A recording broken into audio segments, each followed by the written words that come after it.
I'd like to begin with a question. I'd like to invite you to begin with a question this week, and that is, what is the most significant attention-getting birthday you have ever had? Was it your 40th birthday or your 60th birthday? Or when was that birthday? Well, for me, it was by far and away my 60th birthday, and somebody asked me the other day, why was your 60th birthday such a significant birthday for you?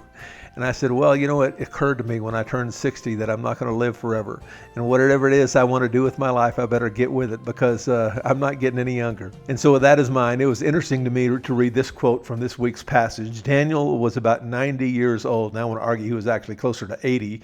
But anyway, Anne Graham Lotz said he was 90 years old and still living in Babylonian captivity when he poured out his heart to God on behalf of his people. Just as a matter of curiosity, I Googled, what's an old man to do? What's an old man to do? And I found this quote from Quora website. What are the things a 60-year-old man to do? I don't think that 60-year-old man is very old, but anyway, says he can take photos, he can fly a drone. I like this guy. He can hike.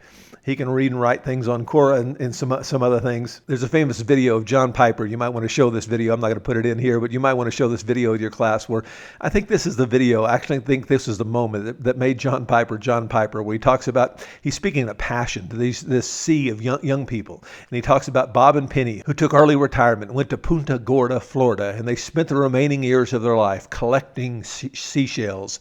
And he invites those young people to imagine themselves as old people and coming before God and saying that in the later years of my life, what did I do with my life? What is an old man to do? Well, I collected seashells. God, here is my seashell collection.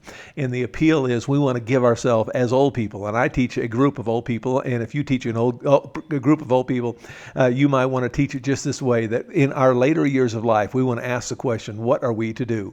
Well, that's where we're headed, but I would invite you to spend a little time talking about the context that occurs to me when we're in the Old Testament. A lot of people know the stories of the Old Testament. They know the story of Daniel in the lion's den, but they don't know when this story occurred. Is it before or after Moses?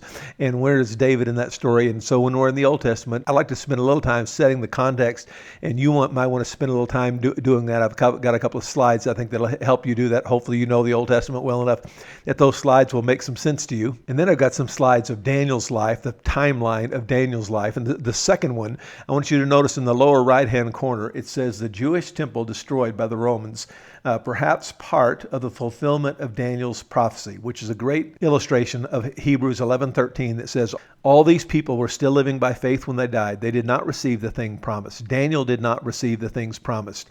They only saw them and welcomed them from a distance, admitting that they were foreigners and strangers on earth. And God may not fulfill every dream we have during our lifetime. So let's look at our text, making some observations around the question, what is an old man to do? What is an old man to do? Here are my observations. I'm going to make the observations first and then look at the text. The meaning of the passage is the message of your lesson. And let's look at the message first and then the meaning, the text itself. At any rate, observation number one, the old man can keep up with his world. An old man can keep up with his world. He can keep up with the news. He can keep up with his grandkids. He can keep up with what's going on around him. And here's our verse, Daniel 9:1. In the first year of Darius, son of Xerxes, a Mede by descendant, who was a ruler of the Babylonian kingdom. And in response to what's going on in the news, Daniel prays this prayer. And the idea is that Daniel wasn't just interested in his own life. He wasn't just interested in collecting his seashells. He wasn't just interested in his golf swing. He wasn't just interested in his own life. He was interested in the world around him, and we ought to be interested as well. Observation number two, an old man can study the scripture. This is verse 2. In the first year of the reign, I, Daniel, understood from the scriptures. It's interesting that Jeremiah's words are already perceived to be scriptures. I understood from the scriptures, according to the word of the Lord given to Jeremiah the prophet, that the desolation of Jerusalem would last 70 years.